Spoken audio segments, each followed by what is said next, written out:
We are an imperfect couple, keeping it real, loving Jesus, loving each other, laughing our way through life, and figuring it out together. Hoping our stories can encourage and uplift others in their marriage to thrive and succeed, knowing they're not alone. Hello, everybody. Hello, how you doing? Welcome to another episode of Real Love, Real Stories with the Bozos. And you did it right again. Darn it. Okay. See, Our you're dog learning is how trying to to do jump it. in. Rufus, get out of here. Go. Yeah. Why does he do Go this? lay down. Why does he do this every Go. time? Every time. Go lay down Here's somewhere. pitter patter. Go. Let's go. Okay. Sit by my feet. There we go. Good boy. Okay. I need to get that closer. Anyways, today we are going to talk about boundaries within marriage. So boundaries part 2. Boundaries within marriage, part 2. Let's run it. Let's run it. Why would it be so awkward right now? So if you haven't heard, we talked about boundaries in dating and engagement and how to set yourself up well in that relationship. So we wanted to dive into marriage because obviously your boundaries don't just stop within marriage. They just look a little different. Yeah. Actually, they're probably more important when you're married than when you're not married, honestly. There's more pitfalls when you're married. Oh, yeah, for sure. So I was like, it's important to keep the physical in the dating. yeah, it's important to keep the physical and dating, of course, but I'm just saying in general, marriage is when the enemy really comes to attack. Yeah. Sorry, my eye just freaked out there for some reason. We're just a hot mess right now. We're just going to keep going, right? I mean, this is real. Yeah, this is real. Okay. Okay, great. This is Alexandria's favorite topic, so she's going to take it from here, and then we'll just kind of add it together. I know. Well, it'll be banter, as you would call. Yes, banter. So what's important about boundaries in marriage? Lots of things. I know. One is obviously with physical and engagement and relationships, it's free game when you're married, right? There's a lot of the physical aspects that are kind of loosened because it's in the context of marriage and you can do what you want. What are you talking about specifically? Okay, I just need to make people What's sure. Like the bad word that you're trying not to say? I'm not saying a bad word. I just want to make sure that kids aren't listening. What is the word? It's sex. Yeah. Yep. Sex is for marriage. Yes. Kids need to hear that. Well, yes, I understand that. But I think it's also important. There's even boundaries within that of how many times a week, like things that you like and don't like within your marriage, right? So you have to be able to talk about that. So, I mean, that's really important too, because you have to set up those expectations of how often or things you try that you don't like. Yeah. I mean, expectations times per week, I guess, but that's ever changing. Even like having children. Yes. That changes your schedule and it's not as frequent, or maybe it's more frequent than before you had children, but yeah, it just kind of depends. The busyness of life. And, you know, sometimes you have to set a day to do it. Schedule it out. Yeah. Schedule it out. We had a couple, was it when we got married or was it before? I don't remember. But they said that to us. They're like, yeah, it's going to slow down. And me and him were like, no, it won't. And then we're like, yes, it will. Once we had a kid. Yeah, I mean, you're just more tired. There's a lot more things I going know. on. Yeah, there's tons more things going on. It's not that it's not good. It's just the realistic expectation when you're first married and you have more time to do those types of extracurricular activities. Yeah. We'll call them extracurricular activities from here on out. Yeah, there you go. We just dived right into that as the first boundary. You're the one that brought it up. I know. I just didn't expect to go there. It's fine. Yeah, so that's what we, you definitely, things just change within that marriage context. But it's also important to chat about those things because, There's a book that I've read that I really recommend, and it's called The Act of Marriage, and I can't remember the author, but I'll tag it in here. And they just talk about like really intimate stuff when it regards to physical and marriage, and how that's sometimes really overlooked in the Christian world as, people think, oh, well, you don't do it as much, or it's a taboo subject, or XYZ, but it should be something that's such a beautiful thing in the context of marriage, and the Lord created it. And so if you want to dive into that, I recommend that book. We're not sponsoring that book, but I recommend it. Yeah, it's a good book to read that you made me read before we got married. Yeah. Yep.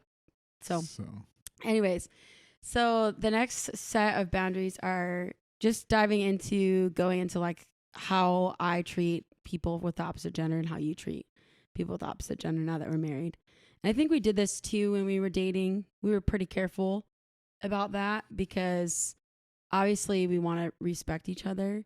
But one of the biggest boundaries Franco and I have is that I will not text a different guy, like a guy that's not you, without you seeing it. Like, you have full access to my phone. You have full access to anything that you want to see. And usually if it's a work related thing or like for scheduled for worship and I'm texting somebody in regards to that and that's a man, I'm telling Franco almost immediately or showing him the actual conversation. Like, I'll show you my phone, go here, look at this, and then you just know, because I don't want to ever have a conversation that you don't know about. And especially nowadays, you're seeing so many of these, unfortunately, like male pastors that are stepping down from being in leadership, and a lot of it is due to some sort of sexual sin and or like an emotional relationship with somebody that wasn't their wife. And when that ends up happening, it's a lot of times there's not that boundary that's set up well. And a boundary isn't just a boundary, it's like trust. Yeah. Like, I'm fully trusting you and I want you to fully trust me, that I'm not going to talk about certain things with somebody that's not you. And if I need to talk about it, I could go to my girlfriend, not a guy friend. So, do you want to add anything to that? I mean, I think it's a good boundary to have just in general, especially when you're married, that you don't speak to the opposite gender about anything that's more than surface level unless their spouse is there with them. So, like, let's say I talk to Alexandria's friend, but she's there with me to walk me through whatever situation. I don't really ever see a reason why I would have to talk to her over you about a certain situation, but there shouldn't be. Yeah. So I guess that kind of throws that boundary out the window. Well, no, I mean, it goes back to time equals relationship, right? So the more time you spend with somebody, the deeper your relationship will get. And so if you're going to spend more time with somebody that's not your spouse, that's the opposite gender, then eventually you're going to connect. You're going to go deeper. You're going to have more conversations. You're going to get to know that person more and more. And it is sort of enticing. Like, our flesh thinks that's enticing. It's a little dangerous. It's, stepping over the line. Is like, our flesh wants that. Not our spirit necessarily, but our flesh is always going to want to sin. So I think it's so important to make sure you have that just set up, and just that open communication as well. And another thing that we end up doing too, like if we're in a public setting, or not even public setting, but they never have a closed door ever with the opposite gender. I don't care if we're in a church setting, if we're at my home, like, I will not be put in a position where somebody walks in and they'll be like, why is this door closed? Right. And so I think that's semi-situational. I don't know if it necessarily needs to be door closed, but there has to be a window on the door so anybody can look in at any point. That's a good point.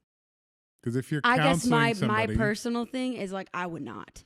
But I'd feel like I would walk out of the room. Okay, but what if you're mentoring somebody or you're mentoring a couple and then the girl needs to go to the bathroom, are you going to leave the room also? Probably not. You're probably just going to sit there and I'll leave the door open. Yeah, you could leave the door open. But if there's a window on the door too, you'd probably be okay also. But it's just leaving yourself open and making sure that anybody at any time can see what you're doing. Because light is the best cleanser, or what is it? Light is the best. Shining light on something is the best disinfectant. What is that from? It's from something that I've heard. But when you shed light on it, it's like sin, right? I think of sin as darkness. Yeah. When you shed light on the sin, then that starts to disinfect what that sin did. And you start to have peace and clarity, and you get to have the conversation now so that sin gets smaller and smaller till it's gone. Yeah. Because you're confessing and you're talking about it and you're shining a light on the sin to continue to move forward, whatever that may be. No, that's true. That's a good point. I guess it's my own personal thing is that I just would want the door open. Yeah, but if we're talking about boundaries in marriage in general, then it's not just about what you would do. Yeah. But what you would suggest. I know, because also we didn't kiss, and that's not everybody. Most people are going to kiss when they're dating. Yeah, of course. So that's why I'm the unicorn of the dating world. Maybe. Or again, you had your first date on Christian Mingle. One of your first dates was on Christian Mingle. Okay. It wasn't my first ever. Well, maybe it was. I don't remember. It was a long time ago. It was over 10 years ago. But yes, I think that you shouldn't be looking to the opposite gender that's not your spouse for emotional support. No, of course I think that is the standard, right? And if I have to look to another guy to fulfill a need, like I don't. What do you mean? Like if I need to look to another guy to fulfill like a friendship need or emotional need, like I think my view on that is, what am I trying to say? Ugh. I mean, like I shouldn't look to another guy that's not you to fill an emotional need. It should be you to fill that. Or a girl. Need. Or a girl, yes. Because, I mean, girls connect because we think similarly. And that's why men connect and can chat. Well, I don't know if you guys talk deep. Who knows? I feel like guys are just like, yeah, I'm going through a hard time. Oh, that sucks. Well, and then they're good to go. Yeah, pretty much. And the girls over here are spilling for 2 hours of their hearts, and then we're fine. It's a prehistoric thing. It's in our DNA to, you had to hunt, and you can't cry and then go hunting. You just gotta tough it out so you can go on the hunt. So what do the women so do? That you go pick berries and talk. We have to. It's a prehistoric fact. That's all we did. We just picked berries. Well, yeah, you guys, and you had babies. Women had babies, and they went and picked berries, and the men had to go off and hunt for food and bring it back. I feel like you're digging a little bit of a hole. No, it's not. All the feminists are gonna come out. All right, my boys will back me up. Okay, my boys are gonna back me up on this. Actually, that's funny. I'm not really a feminist, so I don't really care. So, yes. So I think another part of just having boundaries within marriage is going into the friendship, right? Where I am adamant about if there's an issue with us that I don't really share it with my friends first. I want to make sure that we're trying to walk it out together. Because I think that there are certain issues that are private and that we need to be able to battle. And there's also times where I could go to friends and seek advice and counsel. But a lot of times what you see are people going to their friends and bashing their spouse.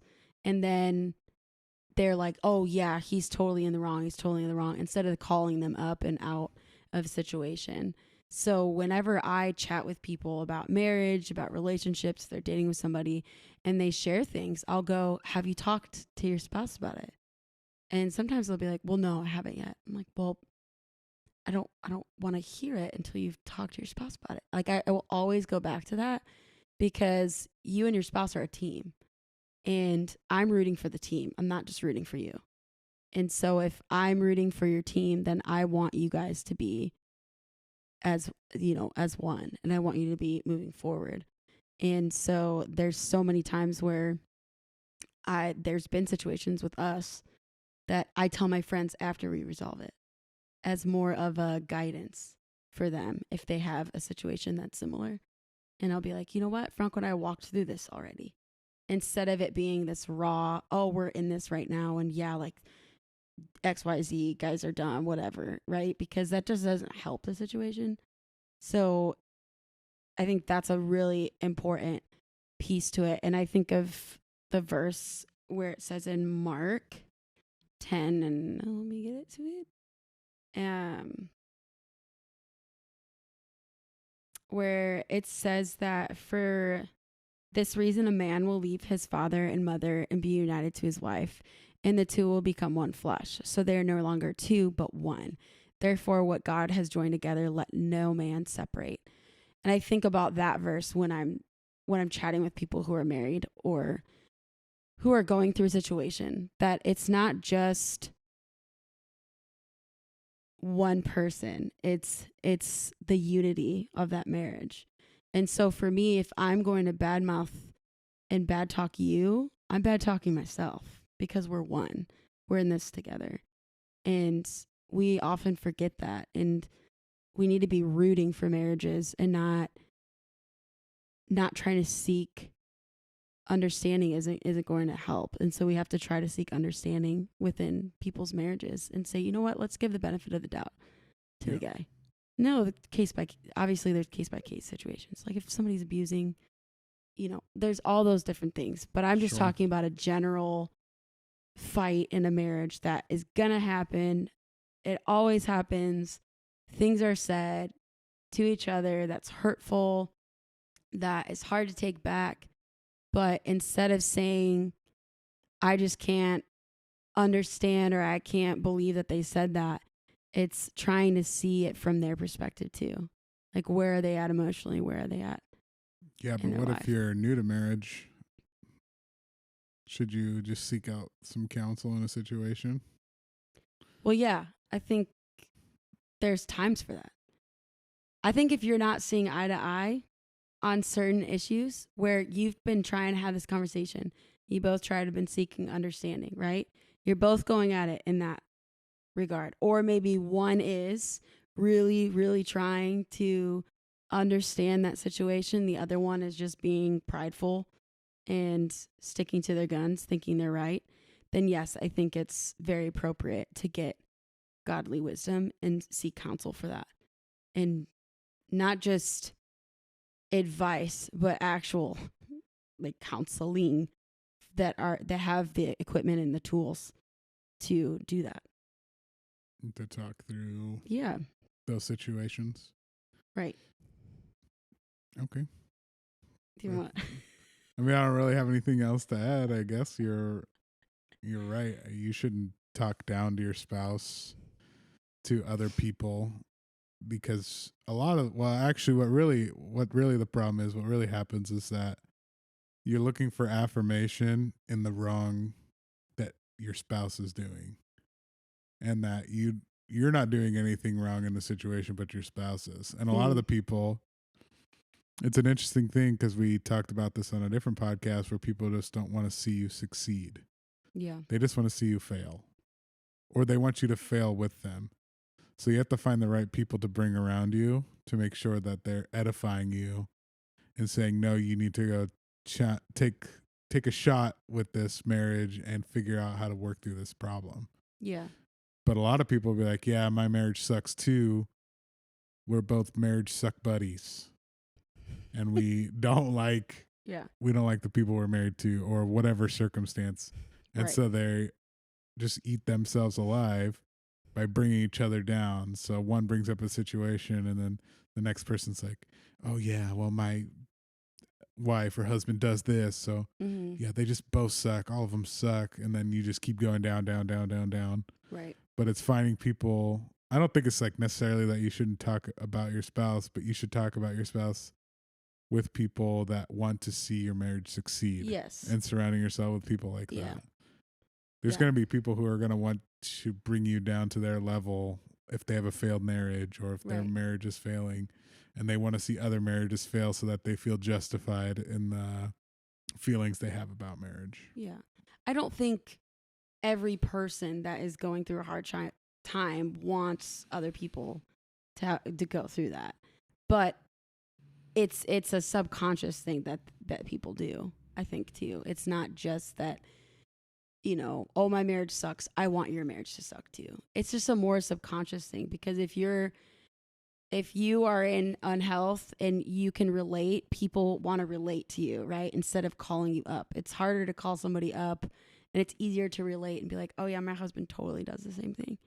Like, oh yeah, my husband, you know, never pursues me in this way, XYZ. It's easier to complain than it is to uplift and call people to a higher standard. And so it's our way of just subconsciously saying exactly what our friend like wants to hear instead of actually needs to hear. And I love like what you said about that. It's just, you have to surround yourself with people that are going to want to see your marriage succeed. Yeah. If you don't have that, like, people make or break you. Your relationships make or break you in a lot of different ways. And so if you don't have people that are going to support you and be like, I'm for you two, I'm not just for you, I'm not just for you, I'm for both of you as a team, then that can really edify someone's marriage. Yeah. So you got to find those people. So I guess it's not necessarily that you shouldn't, I guess to wrap this part up, it's not that you shouldn't find people to or bash on your spouse, but find the people that are going to call you out for the things that you're saying about your spouse. So people who are like, why are you nagging about your spouse? Go talk to him. It's kind of like you were talking about before. Yeah. Like, go talk to your spouse about the whatever X issue you're having, you know? Right. And get to the bottom of it with them. Don't find the friends that will say, yeah, that sucks, let's go do this other thing, and then never resolve it with your spouse. Yeah. Yeah. Are you seeking wisdom or are you seeking complaint? Like, that's really what it is. Are you seeking wisdom in your situation to get a solution, or are you just seeking for someone to validate that, yeah, you totally should feel that way and do the thing that you're feeling? Because your feelings aren't fact. We've talked about that so many times. Your feelings aren't fact. They're real, but that doesn't mean what you feel is truth. And so you have to have that fine line. And, you know, you don't have to have the answer for some people to within a marriage context when they're struggling. And just sometimes the best thing you say is like, I'm praying for you. You know, you can challenge them and say like, I'm praying for you. Yeah. And I'm praying for your marriage, and check in on them a few days later. Be like, hey, did you talk to your spouse? You know, look at the accountability. Did you have this conversation? Yeah. And holding them to that. Because I know that if I have that and I have a good friend, that they're going to want to see me have those hard conversations, because through those hard conversations, we end up becoming closer, right? We learn, and then we grow in intimacy. Because I'm like, you know what? I don't want to do that again, because we figured out how to not, you know, cross those certain boundaries or talk to each other a certain way. So, yeah. And I wanted to also dive in, because this is something we just had a tiff about, but just boundaries and within your time spending with each other in marriage. And I think that looks totally different too, of your quality time, your time that you do things together. And, you know, the other day we didn't communicate that we wanted to spend time, that I wanted to spend time with you. And then you had no idea. And then you got mad because it was like 9:00 and you're like, I didn't know you wanted to spend time with me. And I was like, well, yeah, you should have known. But then it's unrealistic for me to think that you could read my mind and that you could understand my body language by saying, thinking that I clearly communicated, which I didn't. But those types of things of just knowing what the expectation is of setting up time throughout the week to spend with each other. And you have to come to a compromise on that too. And those are like good boundaries to have, because your marriage has to come first. God comes first, your marriage, your kids, friendships, all that other stuff, right? Yeah. It fizzles down. So what does that look like within your marriage? Because kids take up a lot of your time. And so how do you implement that you're connecting throughout the week? And when you don't have kids, it's really easy. Yeah, but what does that boundary even look like? And how to implement it? Yeah, setting a schedule, or because really what it comes down to is clear communication. Yeah. And talking about what you need. That's really what it comes down to. Right. Like it's the physical or the emotional boundary and the time boundary. Because some days I don't even want to be by anybody. And I literally will have to just say, like, I just want to be alone. Yeah. And it's not anything against you. It's just the fact that I want to be by myself because I'm constantly needed, and being pregnant, I'm tired and I just don't want to be like touched. Like I'm just like uncomfortable. And so there's times where I'm like, you can just go do your thing and I'm going to do my thing. And then there's other times I'm like, I want you to sit by me while I do my thing. But it just depends, right? And we have to constantly have that conversation. Yes, we do. We do have to have that conversation because this is always a battle in our marriage. This is probably one of our biggest battles, to be honest. Because you don't communicate, and then I ask you what you need, and then you always say to me, well, how come it's always about what I need? How about you just say you want to spend time with me? Right. But like I said, it's important to hear it versus just assuming. Because I can know that, yes, you love me, that you want to spend time with me, right? But think about it in the context of spending time with the Lord. Like, that he loves you, that he wants to spend time with you. But when you choose and you say, like, you want to read the Bible, you want to worship him, you want to do all these things for him, it probably pleases his heart more because he knows that you're saying it. It's not just that you're there and that you just have to do it. It's more of a want. And so I think there's a difference when you say to me, hey, I want to spend time with you, because it's showing me that that's what you want rather than you just catering to my needs, because then that's not fair. Yeah, but what if it's a night where you don't want to be touched or be around or talk to anybody? How am I supposed to know that? I need to tell you. So what if I say I want to be with you, and then you're like, I don't want to be touched. Don't talk to me. I want silence. If you're wanting to be with me, and I'm like, I just don't. No, you just don't communicate that you don't want to be touched, or you don't want to be talked to. You want to sit in silence. You want to watch your TV show, but that night I happen to say, hey, I want to hang out. Yeah, see? Compromise? Yeah, it's hard to figure out. Like, you want me to read your mind, or you want us to read your mind. It doesn't help if you have these nights where you don't want anything, or you don't want to be around anyone. You just want to sit in silence. Right. But I think that comes into play if having to be able to say, like, if you say I want to spend time with you and I go, I just need a moment, I just need a night alone, then the counter argument would be, okay, then when are we going to spend time together? Because you can't say this every night, right? Like, that's placing up a boundary of like, sure, I'll give you tonight, but I want to spend time with you this week. So you need to choose a day and kind of just get over yourself and do it, right? And compromise. Okay. Because I think, why are you smiling? Because this is just ammo for me. No, it's not, because it's technically still getting what I want each time. You realize that, right? I know, but why isn't it just easier for me to ask you what you want and then you tell me? Because I don't know. Yeah, this is the problem. That's like a mental block. I don't know if anybody else deals with that. So anyways, pro tip to you guys out there. Oh my gosh. Hey, maybe somebody else goes through that same thing. Honestly, that is one of our biggest things, is just the quality time versus quantity time. Because you could be on the couch next to me, watching your show, playing your game, and I'm watching my show, and you count that as I spent time with you. And we didn't talk, right? For me, I'm like,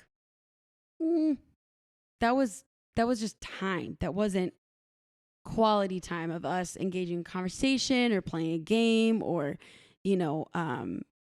chatting about our day. Like, that is more of the quality that I look for, where you're like, well, we just hung out every night on the couch for 5 days. And I'm like, well, we didn't talk about anything. Like that's where we like disconnect. Right. And so I know I need to be better about saying where I'm at, because I know that I have more emotional needs than you do. You're pretty chill. Yeah. I mean, exactly. Well, first of all, it's quantity time versus quality time. So knowing the difference between you necessarily doing those things that you said, being on your phone or watching a TV show together, not talking for 5 nights in a row, let's say, that's quantity of time. So I view that as I opened the opportunity for 5 days in a row. But didn't ask what. I always asked what you wanted to do. Or are you saying you're there? So it's just I'm available. Me to say something. Do you want to talk? If you want to talk about something, yeah, it's on you to talk about something. But do you not have anything that goes on in your brain that you want to chat with me about? Is it like a guy thing? I mean, is it like a guy thing that you just like, you don't really think about things? We think about things think about the collapse of the Roman Empire. Do you want to talk about the collapse of the Roman Empire? I absolutely do not want to talk about that. But my friend Michael wants to talk about UFOs, so I think about UFOs. Oh my gosh! Talking to friends Brittany about. Probably just rolled her eyes just like I just did.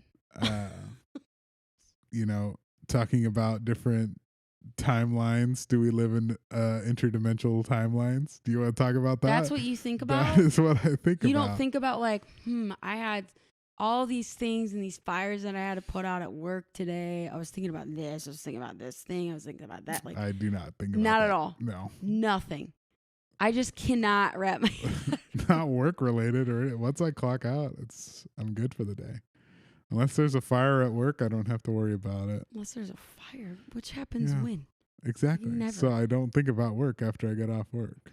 I'm not just saying work. I guess just conversations you had with people or like future things or things we got to do. The conversations I have with people is about interdimensional timelines and the collapse of the Roman Empire. Everybody you have a conversation with. You talk about Roman Empire. No, not necessarily. No, just like civilization. There's like, I know it's hard for you to wrap your head around, but those are the things I'm thinking about, especially if I'm just sitting here on the couch watching a TV show.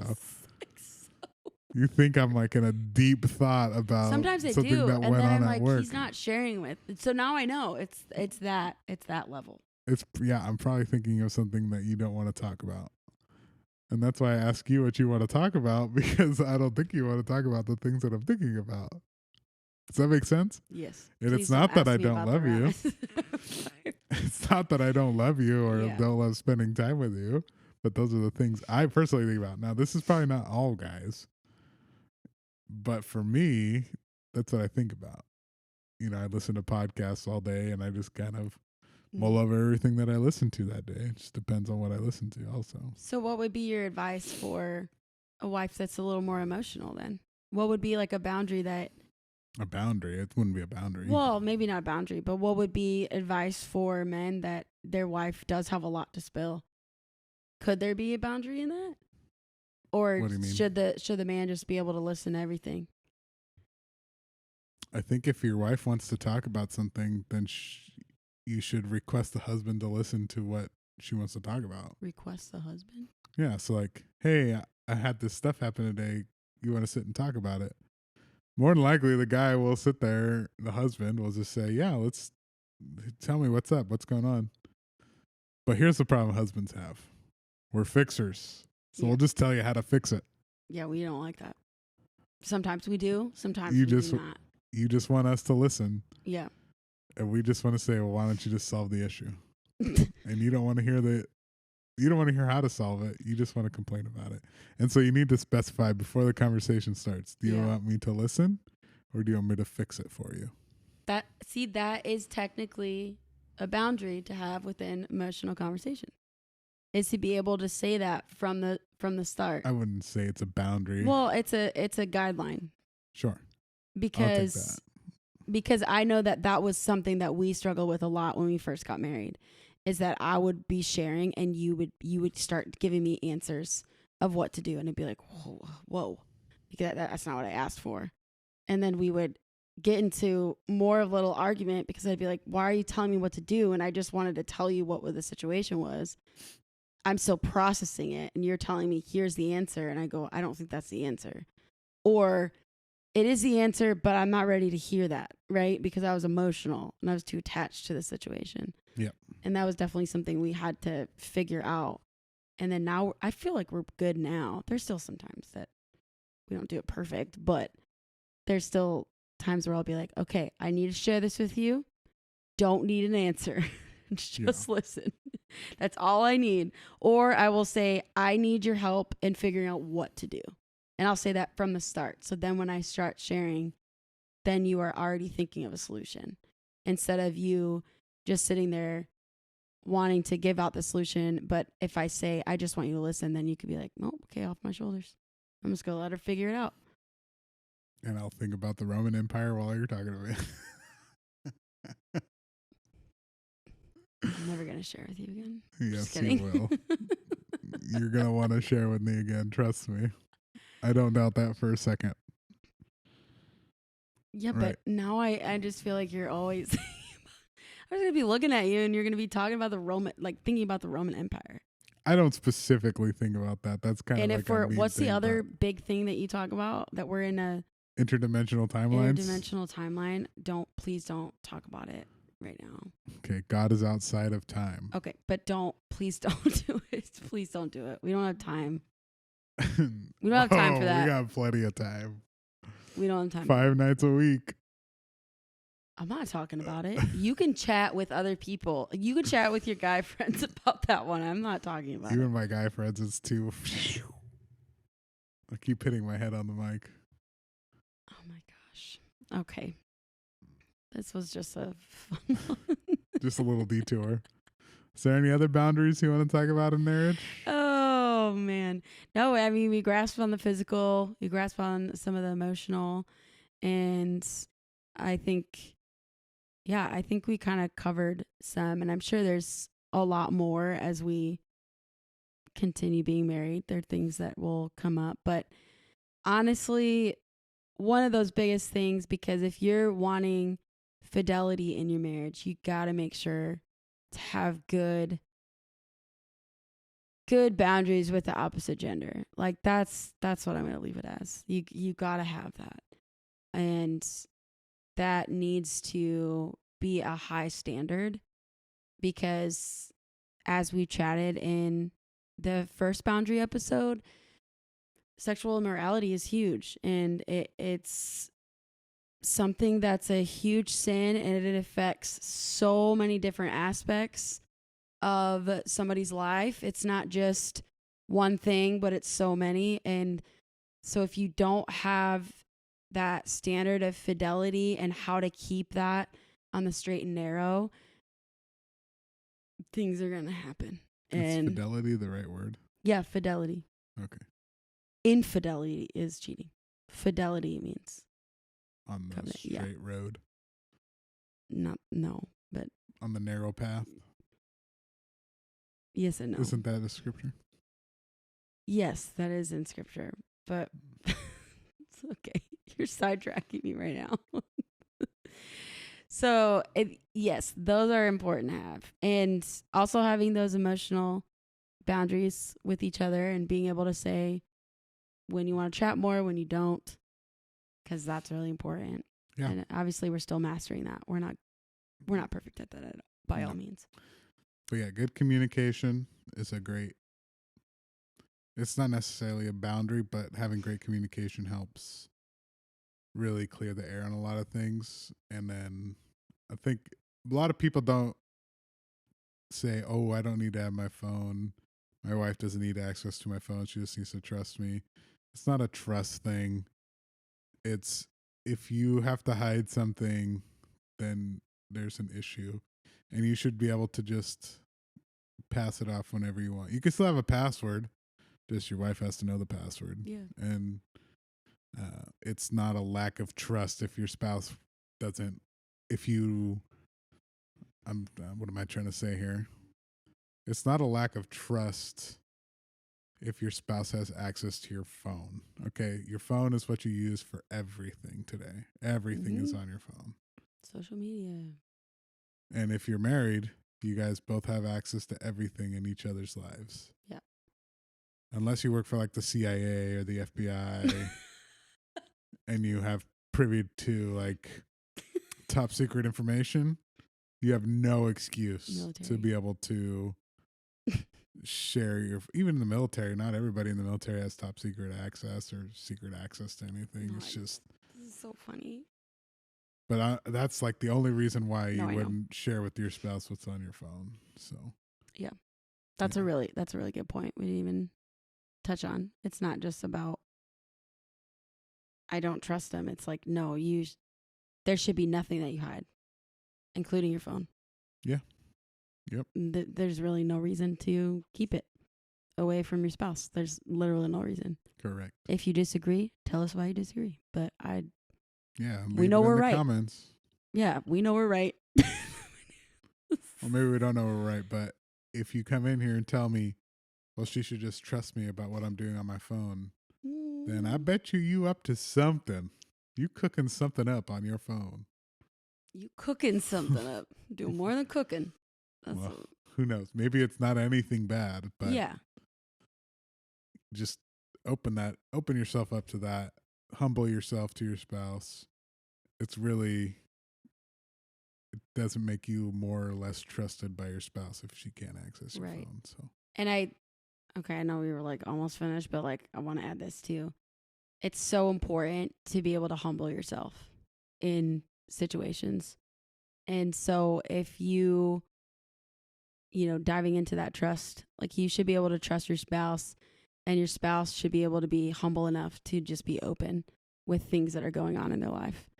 And if you don't have that, then I can see that could be really difficult. And so allowing yourself to stay humble and to just admit when you're wrong and be quick to listen and slow to speak is going to take you really far. And our pride just wants to be right and be the first person. And I know that for myself, speaking for myself on that, because I know that sometimes I'm like, I just want to be right. Like I know Franco's right, but no, I don't want to admit it. And then I have to humble myself and ask the Lord a lot of times to just be like, okay, like I need to get over my own self and just be able to apologize and not think that I'm always in the right. Right. And when you're both having people who are coming together in your marriage and staying humble and staying true and trying to seek trust in all times, then it'll go well. But I also understand that some people,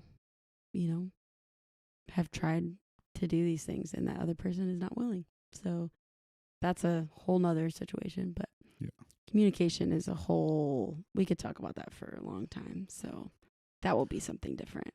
Maybe. It is the linchpin, as I've heard speaking a lot of to marriage. Communication. When you stop communicating, things start to go awry. So yeah, at least have some sort of conversation about something in your marriage.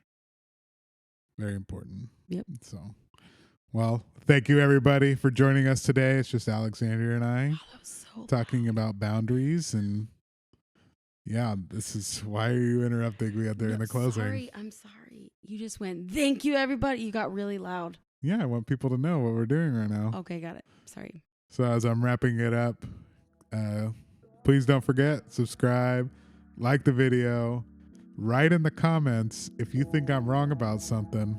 I probably won't respond, but at least you'll feel better about yourself.